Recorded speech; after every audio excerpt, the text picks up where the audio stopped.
Students, हमने दक्षिण गंगा गोदावरी में वहां तक पढ़ लिया था जहां गोदावरी सरितपति अर्थात समुद्र से मिलने के लिए तैयार होती है, लेकिन वह माता ठहरी इसलिए धीर और गंभीर भाव लिए हुए अपने उदात्त रूप में ही वहां प्रकट होती है। उसके बाद लेखक ने हमारे सामने टापुओं का जिक्र किया था कि वहां पर कुछ अलग किस्म के टापू थे और वहां से वनश्री अर्थात वन की शोभा पूर्ण रूप से दिखाई दे रही थी, जो कि खिली हुई थी, हरियाली छाई हुई थी। उसके बाद आज हम आगे पढ़ेंगे ब्राह्मणों या किसानों के झोपड़े इस ओर से दिखाई नहीं पड़ते थे, अर्थात वहां पर कोई ऐसी झोपड़ी या स्थान ठहरने का बना हुआ दिखाई नहीं पड़ रहा था। इसके बाद लेखक कह रहे हैं कि अगर बहते हुए पानी के हमले के सामने टक्कर लेते इन दो टापुओं में किसी ने ऊंचे महल बनाए होते तो वे दूर से ही दिख पड़ते, अर्थात यदि कोई इस पानी के सामने मुकाबले के लिए कोई ऊंचा महल खड़ा कर देता तो वह दूर से ही दिख पड़ता, क्योंकि खालिस्तान या पूरा का पूरा जो खाली स्थान है वहां पर वो बिल्कुल सही तरीके से दिखाई दे रहे थे। कोई ऐसी चीज नहीं थी जिससे कि वो छिप सकते थे।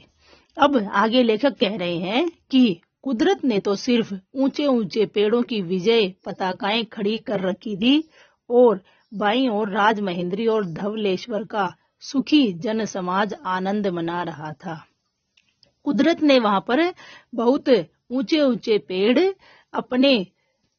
अंदाज से खड़े कर रखे थे और उनकी जो सबसे ऊंची चोटियां हैं उसको लेखक ने विजय पताकाएं कहकर उनका संबोधन करके हमें बताया है कि उनकी लंबाई कहां तक पहुंच गई थी। इसके साथ साथ बाईं ओर राजमहेंद्री और धवलेश्वरी स्थानों का नाम है जहां पर जन समाज रह रहा था, अर्थात अपना सुखी जीवन व्यतीत कर रहा था। ऐसे दुर्लभ दृश्य के दर्शन से तृप्त होने से पहले ही, तृप्त होने का मतलब है कि संतुष्ट हो जाना, देखकर मन को तसल्ली मिल जाने से पहले ही दाहिनी ओर नदी के किनारे से सटकर मस्ती और अल्हड़पन के साथ बहते हुए कांस की सफेद कलगियों का स्थावर प्रवाह दूर दूर तक जाता हुआ नजर आ रहा था। यहाँ पर लेखक नदी के किनारे का जिक्र करते हुए ऐसे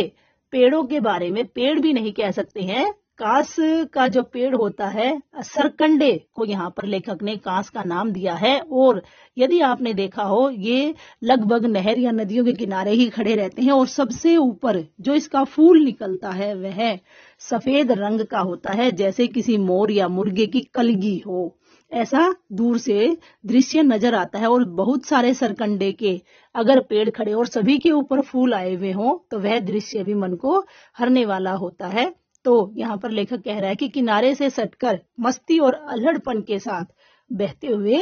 कांस की सफेद कलगियों का स्थावर का मतलब होता है कि जो स्थिर है, क्योंकि पानी बह रहा है, सरकंडे या वो कांस के पेड़ जो लगे हुए वो नहीं बह रहे और उनका प्रवाह जो दूर दूर तक नजर आ रहा था, उनको देखकर ऐसा लग रहा था कि पानी के साथ वो भी चल रहे हैं।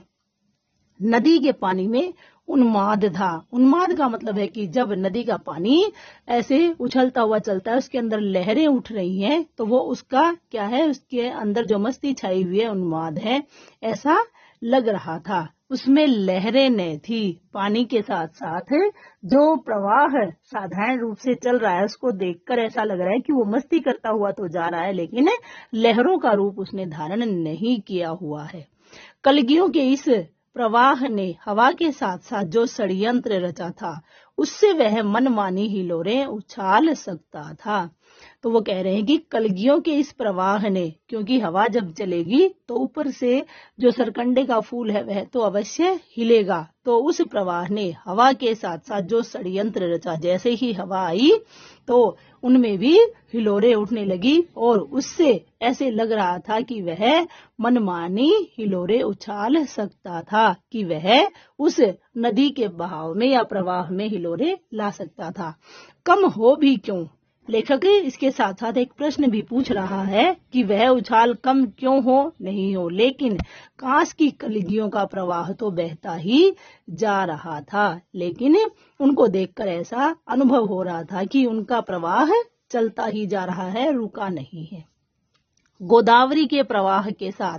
होड़ करते हुए भी उसे संकोच न होता था और देखने में ऐसा महसूस हो रहा था कि वह गोदावरी का जो जल है उसके साथ होड़ कर रहे हैं, प्रतियोगिता सी कर रहे हैं और इस प्रतियोगिता में वह कोई संकोच नहीं कर रहा है, पूरा का पूरा उसके साथ निभाता हुआ आगे निकलने का प्रयास कर रहा है, ऐसा महसूस होता है।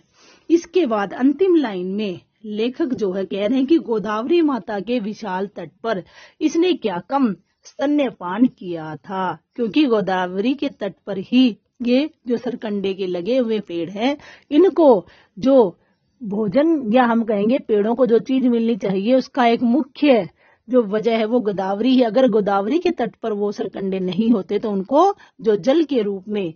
भोजन मिल रहा है वो कहाँ से मिलता। स्तन्यपान जो शब्द आया है उसका अर्थ होता है कि दूध पिलाना। तो गोदावरी माता ने इन कांस की कलगियों को अपने स्तन्यपान अर्थात जल रूपी दूध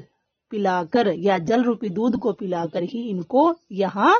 पाल पोस कर खड़ा किया हुआ है। अतः लेखक अंत में कह रहा है कि गोदावरी माता के विशाल तट पर इसने क्या कम स्तन्यपान किया था। तो इस विशाल तट पर इन्होंने गोदावरी माता का जो जल है उसको दूध रूप में पीकर ही अपने आप को यहाँ इतने विशाल रूप में खड़ा किया हुआ है। तो आज हम इसमें इतना ही पढ़ेंगे, कल हम इससे आगे जानेंगे लेखक अंत में अपने यात्रा वृत्तांत में क्या कहना चाहते हैं। आपका दिन शुभ हो। धन्यवाद।